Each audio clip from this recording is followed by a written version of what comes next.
بسم اللہ الرحمن الرحیم۔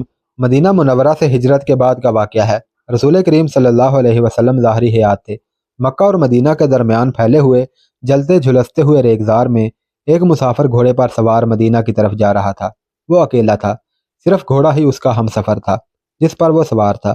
اس زمانے میں کوئی مسافر اکیلے سفر نہیں کیا کرتا تھا، لوگ قافلوں کی صورت میں سفر کرتے تھے، کچھ اس لیے کہ راہزنوں اور قزاقوں کا خطرہ ہر قدم پر موجود رہتا تھا، اور زیادہ تر اس لیے کہ قافلوں کے ساتھ کٹھن مسافت بھی سہل لگتی تھی، ہر سہولت مل جاتی تھی۔ بیماری کی صورت میں ہم سفر ہر طرح دیکھ بھال کرتے تھے۔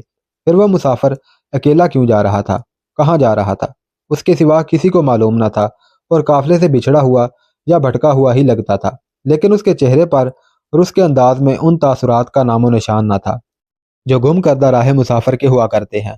سفر کی صعوبت کے آثار تو چہرے مہرے پر نمایاں تھے، لیکن وہ مطمئن اور مسرور تھا۔ کبھی کوئی من پسند گیت گنگنانے لگتا اور کبھی گھوڑے سے یوں باتیں کرنے لگتا جیسے گھوڑا اس کی بات سمجھ رہا ہو۔ اس نے گھوڑے کو تھکنے نہیں دیا، 2 پڑاؤ کر چکا تھا۔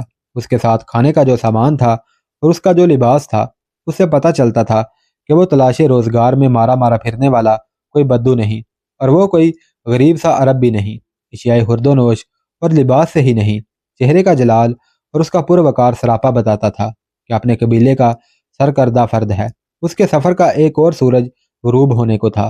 وہ اس وقت ریت اور مٹی والے اونچے نیچے ٹیلوں کی بھول بھلیوں میں سے گزر رہا تھا۔ اسے شاید معلوم تھا کہ قریب ہی چھوٹا سا ایک نخلستان ہے۔ وہ بڑے اطمینان سے چلا جا رہا تھا، جیسے اسے اپنے آپ پر پورا اعتماد ہو۔ وہ نخلستان تک پہنچ گیا۔ اس نے گھوڑے کو روکنا چاہا، لیکن گھوڑے نے لگام کا اشارہ نظر انداز کر دیا اور پانی پر جا کر رک گیا۔ گھوڑا دن بھر کا پیاسا تھا، بے تابی سے پانی پینے لگا۔ سوار گھوڑے سے اترا اور وہ تھیلے کو کھولا جس میں کھانے پینے کا سامان تھا۔ صبح ابھی گہری دھندلی تھی جب وہ پھر گھوڑے پر سوار ہو چکا تھا۔ صحرا کی رات کی ہنکی نے اسے اور اس کے گھوڑے کو تر و تازہ کر دیا تھا۔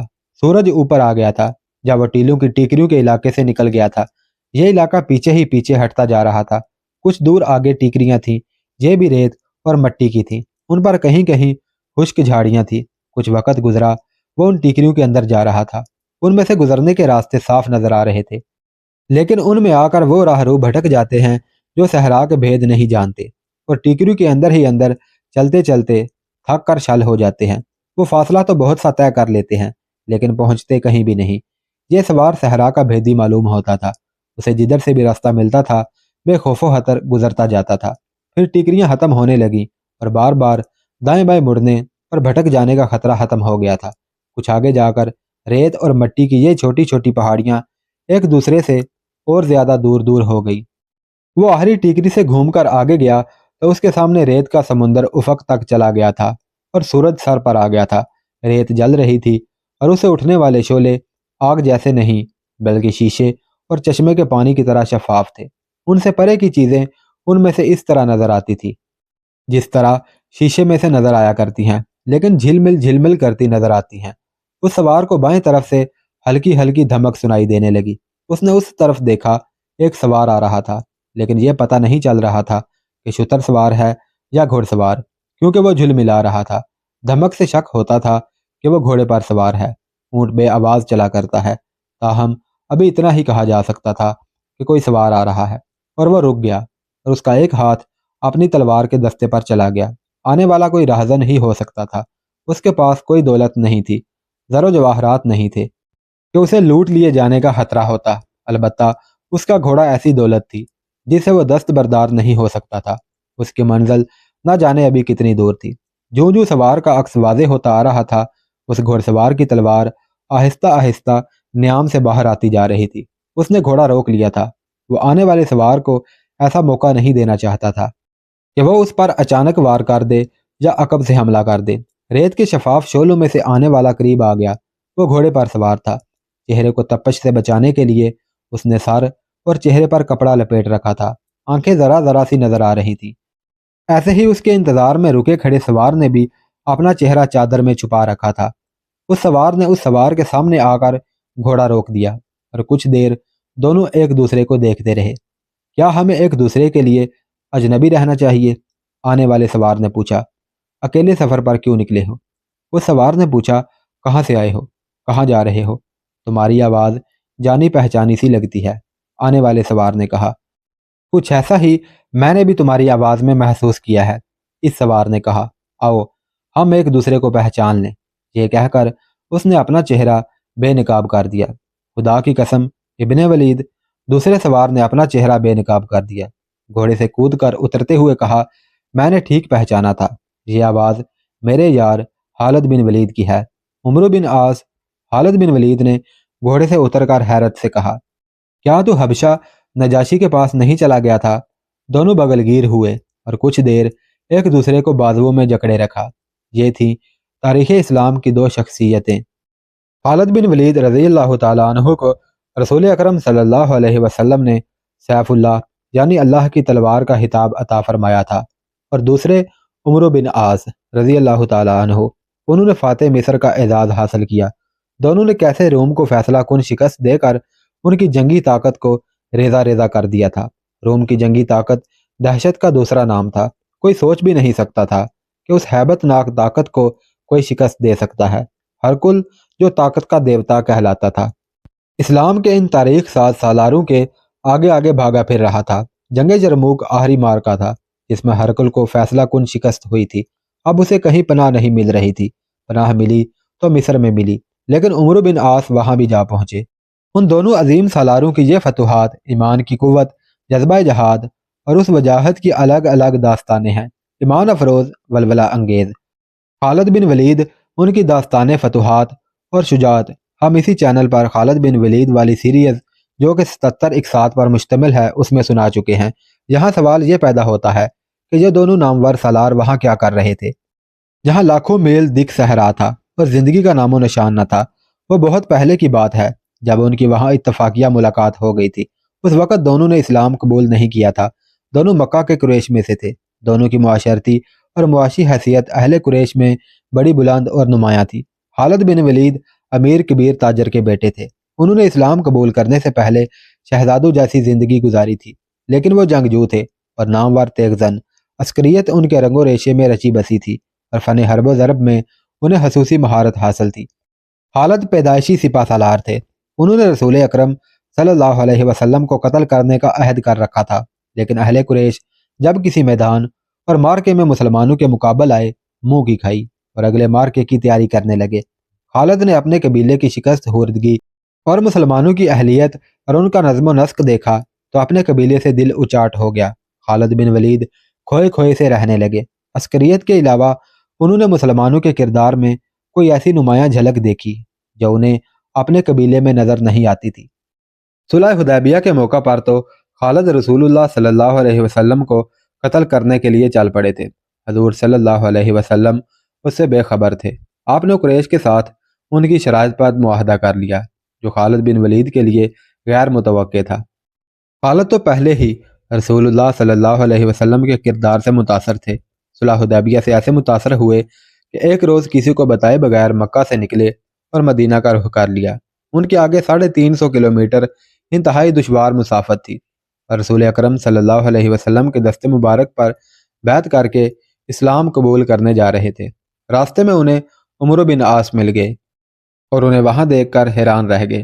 خالد بن ولید رضی اللہ تعالیٰ عنہ کی حیرت اس پر نہیں تھی کہ عمرو بن عاص رضی اللہ تعالیٰ عنہ انہیں آبادیوں سے بہت دور اس ویرانے میں مل گئے تھے، بلکہ وہ حیران اس پر ہوئے کہ عمرو بن عاص رضی اللہ تعالیٰ عنہ عرصہ 2 سال سے حبشہ چلے گئے تھے۔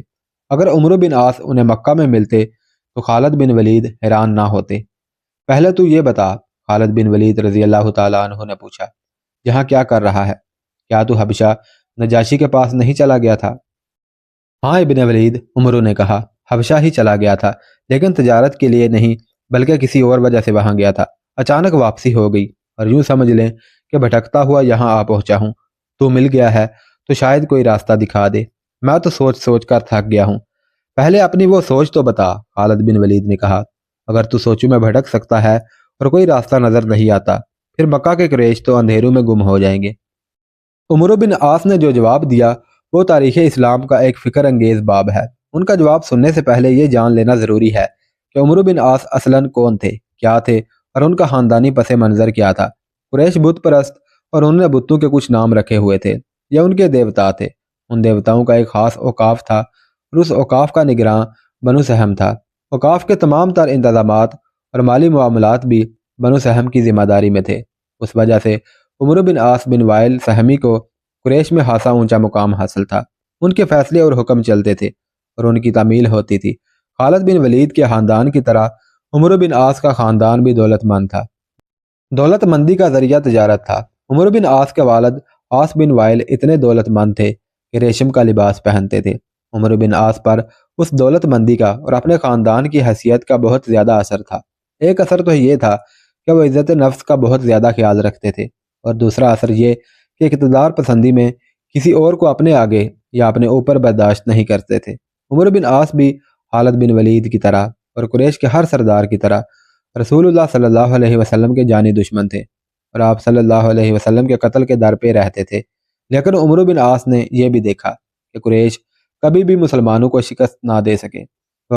وہ مسلمانوں کے خلاف غزوہ احزاب میں شامل تھے۔ خالد بن ولید کی طرح جنگجو، شاہ سوار، شمشیر زن تھے۔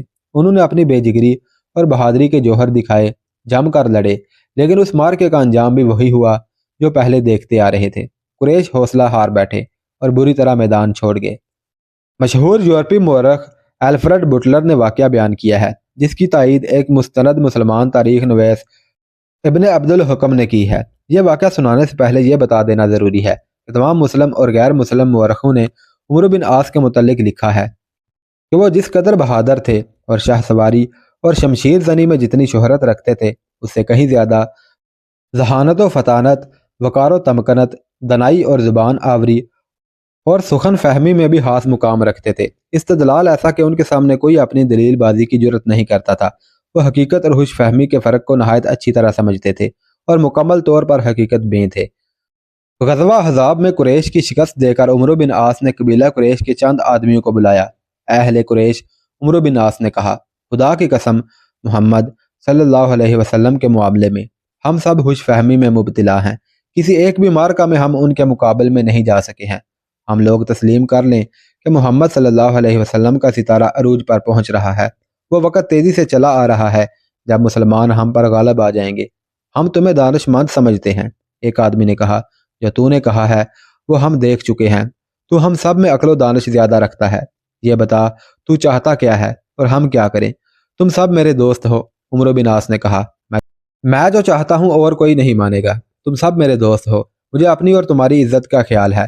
میرے سامنے ایک ہی راستہ ہے، تم میں سے جو میرا ساتھ دینا چاہے وہ میرے ساتھ حبشہ چلے، اور ہم حبشہ کے بادشاہ نجاشی کی پناہ میں رہیں گے۔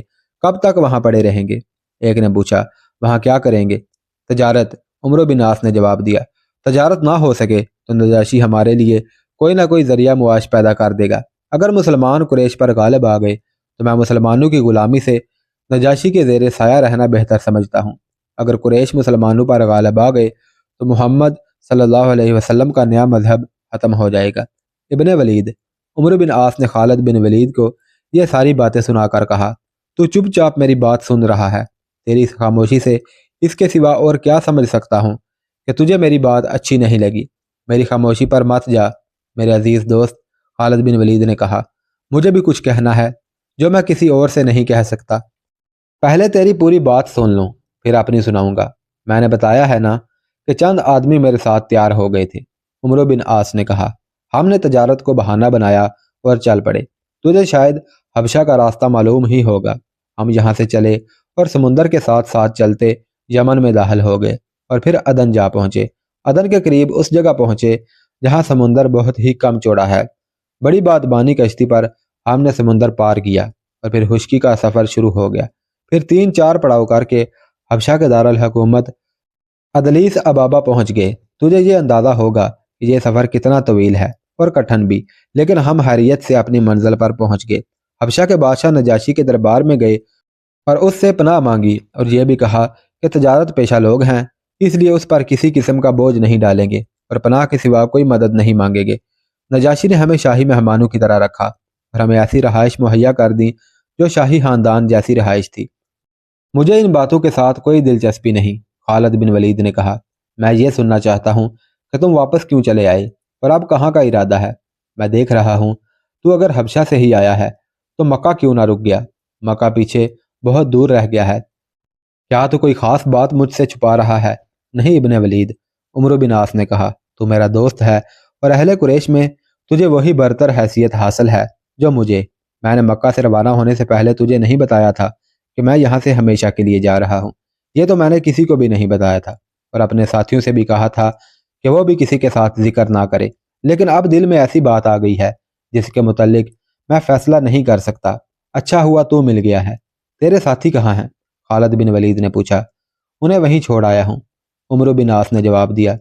میں جو ارادہ کر کے وہاں سے آیا ہوں، میرے ساتھیوں کو یہ ارادہ پسند نہیں آیا اور میں ان کا ساتھ چھوڑ آیا ہوں۔ میں سمجھتا تھا کہ تو راستے سے بھٹک گیا ہے، خالد بن ولید نے کہا، لیکن تیری باتوں سے شک ہوتا ہے کہ تیری عقل صحیح سوچوں سے بھٹک گئی ہے۔ اتنی لمبی باتیں نہ کر ابن عاص، مجھے صحیح بتا دے تیرا ارادہ کیا ہے اور تو کس منزل کا مسافر ہے؟ ابن ولید، عمرو بن عاص نے کہا، جب تک بات پوری نہ سنا لوں اپنا ارادہ نہیں بتاؤں گا، کیونکہ تو غلط سمجھ لے گا۔ یہ تو تجھے معلوم ہے کہ ہمارے تاجر حبشہ جاتے رہتے ہیں، ہم وہاں تقریباً 1 سال سے ہیں۔ ایک روز عربی تاجروں کا ایک قافلہ ادلیس ابابہ پہنچا، اس میں میری جان پہچان کے لوگ بھی تھے۔ ان سے پتہ چلا کہ محمد صلی اللہ علیہ وسلم نے حدیبیہ کے مقام پر قبیلہ قریش کے ساتھ ایک معاہدہ کیا ہے، اور اس معاہدے کی روح سے قریش اور مسلمان 10 سال تک جنگ نہیں کریں گے۔ پھر مجھے پتہ چلا کہ محمد صلی اللہ علیہ وسلم نے قریش کی ساری شرطیں مان لی ہیں اور طے پایا ہے کہ وہ 1 سال بعد عمرہ کرنے آئیں گے۔ میں نے تسلیم نہیں کیا کہ ایسا معاہدہ ہوا ہوگا، لیکن تھوڑی ہی عرصہ بعد مکہ سے آیا ہوا ایک اور آدمی ملا۔ اس نے بتایا کہ مسلمان اپنے رسول محمد صلی اللہ علیہ وسلم کے ساتھ 1 سال بعد عمرہ کرنے آئے تھے اور پرامن طریقے سے عمرہ کیا اور واپس چلے گئے۔ میں نے مکہ سے آنے والے اس شخص سے اور کئی باتیں پوچھی تو میں اس نتیجے پر پہنچا کہ قریش نے مسلمانوں کا غلبہ قبول کر لیا ہے اور ان کی برتری کو بھی تسلیم کر لیا ہے۔ ابن ولید، تجھے میری بات اچھی لگے نہ لگے، میں اپنے دل اور دماغ کی بات کرتا ہوں۔ میں محمد صلی اللہ علیہ وسلم کے کردار کا قائل ہو گیا ہوں، اور سوچ سوچ کر میں اس رائے پر پہنچا ہوں کہ محمد صلی اللہ علیہ وسلم کا ستارہ اقبال کے عروج پر پہنچ گیا ہے۔ مجھے یہ بھی معلوم ہوا کہ مدینہ جا کر اسلام تیزی سے پھیل رہا ہے۔ پھر مجھے یہ پتہ چلا کہ قریش مدینہ پر جلگار کرنے گئے تھے، لیکن مسلمانوں نے ایک نئی رکاوٹ سوچ لی اور قریش کی جلگار ناکام ہو گئی۔ مسلمانوں نے مدینہ کے ارد گرد خندق کھودی تھی۔ خالد بن ولید بھی اس جلگار میں شامل تھے۔ انہوں نے گھوڑے سے یہ خندق پھلانگنے کی کوشش بھی کی تھی اور ناکام رہے تھے، اس لیے وہ جنگ خندق کی ہر بات عمرو بن عاص کو سنا سکتے تھے۔ انہوں نے جنگ خندق کی پوری تفصیل سنائی اور مسلمانوں کے دانش مندی کو خراج تحسین پیش کیا کہ انہوں نے خندق کھود کر قریش کا حملہ ناکام کر دیا تھا۔ پھر تو ہی بتا میرے عزیز دوست، عمرو بن عاص نے کہا، میں مسلمانوں کی عسکری برتری کیوں نہ تسلیم کروں؟ میں نے یہ ساری تفصیل حبشہ میں سنی تھی اور میں اس نتیجے پر پہنچا کہ ہمارے اہل قریش کے پاس کچھ نہیں رہا۔ میں اس خیال سے آیا ہوں کہ محمد صلی اللہ علیہ وسلم میں وہ عظمت موجود ہے جو ہمارے قبیلے کے کسی بڑے بزرگوں میں بھی ابھی تک حاصل نہیں ہوئی۔ میں جنگجو ہوں، تو بھی جنگجو ہے، کیا ہم اپنے لوگوں کے ساتھ مل کر کہیں اپنے جوہر دکھا سکتے ہیں؟ نہیں، کبھی نہیں۔ اب میں وہ بات کرنے لگا ہوں جو تجھے مشتعل کر دے گی، اور ہو سکتا ہے تو مجھے قتل کر دینے کو تلوار نکال لے۔ اپنے دل کی بات مجھ سے سن لے، خالد بن ولید نے کہا، تو اسلام قبول کرنے کے ارادے سے آیا ہے، کیا میں نے غلط کہا؟ خدا کی قسم تم میرے دل کا بھید پا گئے ہو، عمرو بن عاص نے کہا، لیکن میں اس ارادے کے باوجود بھٹک جاتا ہوں۔ اب خیال آتا ہے کہ میرا یہ فیصلہ صحیح نہیں، شاید میں اپنے قبیلے سے رشتہ توڑنا نہیں چاہتا، لیکن اپنے لوگوں کو دیکھتا ہوں تو افسوس ہوتا ہے کہ مسلمانوں کے خلاف کچھ بھی نہ کر سکے، اور میں کہتا ہوں کہ وہ اسی قابل ہیں کہ مسلمان ان پر غالب آ جائیں۔ ابن ولید، مجھے بتا، کیا میں ٹھیک فیصلے پر پہنچا ہوں؟ اگر میرا فیصلہ غلط ہے، خدا کی قسم تجھے اجازت دیتا ہوں کہ میرا سر تن سے جدا کر دے۔ خالد بن ولید نے آسمان کی طرف منہ کیا، پھر عمرو بن عاص کی طرف دیکھ کر اپنے دونوں ہاتھ ان کے کندھے پر رکھے۔ اس وقت خالد بن ولید کے چہرے پر کچھ ایسی رونق تھی جسے جلال کہا جائے تو غلط نہ ہوگا۔ ابن عاص، خالد بن ولید نے عمرو بن عاص کو کندھوں سے ہلکا سا جھٹکا دے کر کہا، تیرا فیصلہ برحق ہے، اپنے ارادے سے بھٹکنا نہیں۔ میں اس سفر میں تیرا ہم سفر ہوں، دونوں کی منزل ایک ہے۔ میں اسلام قبول کرنے کے لیے مدینہ جا رہا ہوں، مکہ میں کسی کو بتا کر نہیں آیا۔ آ میرے ساتھ چل۔ تاریخ لکھنے والوں کی شہادت موجود ہے کہ خالد بن ولید اور عمرو بن عاص اکٹھا مدینہ پہنچے اور رسول اکرم صلی اللہ علیہ وسلم کے حضور حاضری دی۔ یہ بتانا ممکن نہیں کہ تو ان دونوں کو دیکھ کر حضور صلی اللہ علیہ وسلم کا رد عمل کیا تھا۔ حضور صلی اللہ علیہ وسلم کے پاس اگر کچھ لوگ بیٹھے تھے تو ان کے دلوں میں یہ شک ضرور پیدا ہوا ہوگا کہ یہ دونوں اچھی نیت سے نہیں آئے۔ سب جانتے تھے کہ خالد بن ولید رضی اللہ تعالیٰ عنہ نے حضور صلی اللہ علیہ وسلم کے قتل کا عہد کر رکھا ہے۔ اتنا تو ضرور ہی ہوا ہوگا، حضور صلی اللہ علیہ وسلم کے مجلس پر سناٹا طاری ہو گیا ہوگا، اور یہ دونوں کوئی عام قسم کے آدمی ہوتے تو اور بات تھی۔ سب ان دونوں کے متعلق جانتے تھے کہ انہیں اپنے اپنے قبیلے میں کتنی اونچی اور برتر حیثیت حاصل ہے۔ اچھا ہوا خالد بن ولید جلدی بول پڑے اور محفل پر جو کھچاؤ طاری ہو گیا تھا وہ ختم ہو گیا۔ میں آپ کے دست مبارک پر بیعت کرنے آیا ہوں۔ خالد بن ولید نے رسول اکرم صلی اللہ علیہ وسلم سے کہا، میں دل و جان سے آپ کی رسالت کو تسلیم کرتا ہوں۔ حضور صلی اللہ علیہ وسلم نے خالد بن ولید کی بیعت قبول فرمائی اور انہیں حلقۂ بگوش اسلام کر لیا۔ پھر آپ نے عمرو بن عاص رضی اللہ تعالیٰ عنہ کی طرف دیکھا اور مسکرائے۔ عمرو بن عاص سرک کر حضور صلی اللہ علیہ وسلم کے قریب ہو گئے۔ میں بھی آپ کو اللہ کا رسول تسلیم کرتا ہوں، عمرو بن عاص نے کہا، لیکن بیعت سے پہلے یہ عرض ضروری سمجھتا ہوں کہ میرے پچھلے تمام گناہ معاف کر دیے جائیں اور آئندہ محتاط رہوں گا، اسلام کے دائرے میں رہوں گا اور اپنے آپ کو گناہوں سے پاک رکھوں گا۔ مصر کے مشہور تاریخ نویس محمد حسین ہیکل مختلف حوالوں سے لکھتے ہیں کہ رسول اکرم صلی اللہ علیہ وسلم نے عمرو بن عاص سے کہا کہ گناہ معاف کرنے والا اللہ ہے، اور جو توبہ کر کے اسلام میں داخل ہو جاتا ہے اس کے پچھلے تمام گناہ اس طرح دھل جاتے ہیں جس طرح ہجرت سے پچھلی تمام مصیبتیں ختم ہو جاتی ہیں۔ آپ صلی اللہ علیہ وسلم نے عمرو بن عاص سے کہا کہ وہ بیعت کر لیں اور اپنے آپ میں خود ہی تبدیلی محسوس کریں گے۔ اس طرح عمرو بن عاص نے بھی اسلام قبول کر لیا۔ رسول اکرم صلی اللہ علیہ وسلم خالد بن ولید اور عمرو بن عاص کو مکے سے جانتے تھے۔ آپ ان دونوں کی خوبیوں، صلاحیتوں اور کردار سے خوب واقف تھے۔ آپ صلی اللہ علیہ وسلم نے ان دونوں کو اعتماد میں لے لیا، بلکہ مورخ لکھتے ہیں کہ حضور صلی اللہ علیہ وسلم نے ان دونوں پر ضرورت سے زیادہ اعتماد کیا۔ دونوں اس اعتماد پر پورے اترے اور اسلام کو دو عظیم سپہ سالار مل گئے۔